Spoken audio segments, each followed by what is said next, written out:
I watched the 1980s version of The Postman Always Rings Twice with Jessica Lange and Jack Nicholson.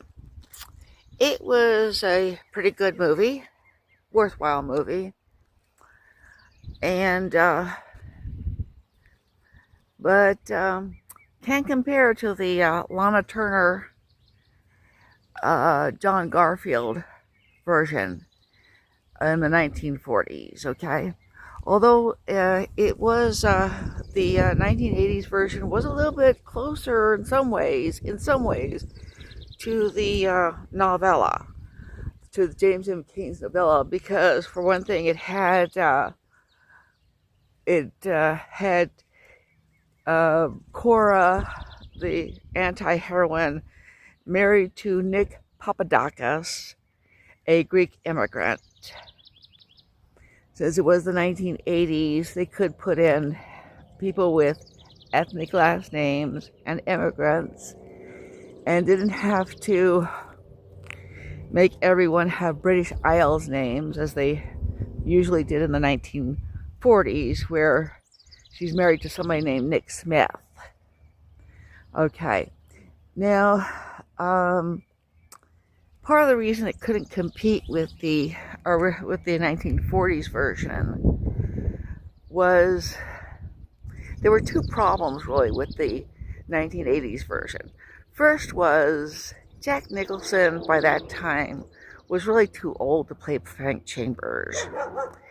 Frank Chambers was a drifter, but he was also a young stud, who was gonna sweep Cora off her feet, whether she was Cora Papadakis or Cora Smith.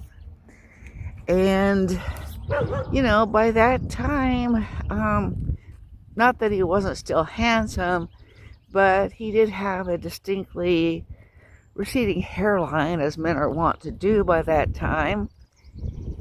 And, he had a lined face, and he really wasn't that much, better looking than the man, John Colicos, who played the husband.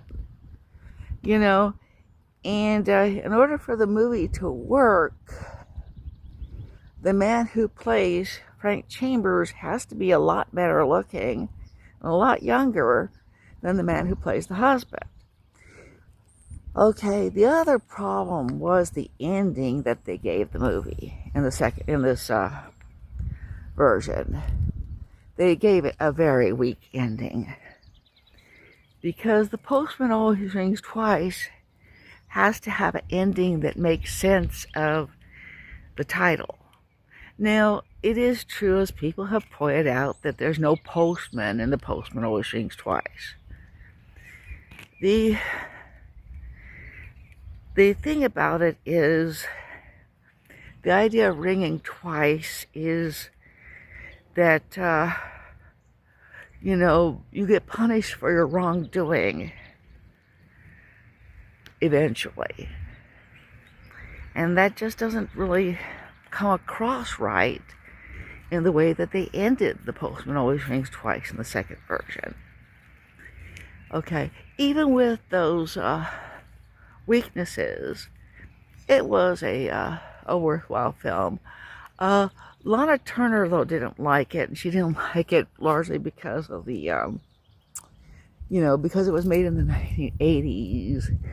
They got more explicit with the sex scenes, and so she believes that they turned it into what she called pornographic trash. I wouldn't necessarily say that, but it was more explicit. That was the 1980s, but that's an odd thing, though. In the 1940s, you couldn't really get past kissing, but it was an odd thing. You could really. It was amazing how much sex you could suggest, how sensuous you could get, if without showing hardly anything. you know, except kissing. And, you know, I think you call upon the actors to just suggest through their, you know, their eyes and their, just the way they talk. And, you know, they do a very good job of it, you know. Lana Turner and John Garfield, it was hot to watch them. It was hot to watch Jessica Lange and Jack Nicholson. But anyway, I would recommend the movie, but not nearly as highly as the 1940s version. Okay? Hope you like hearing that. Bye.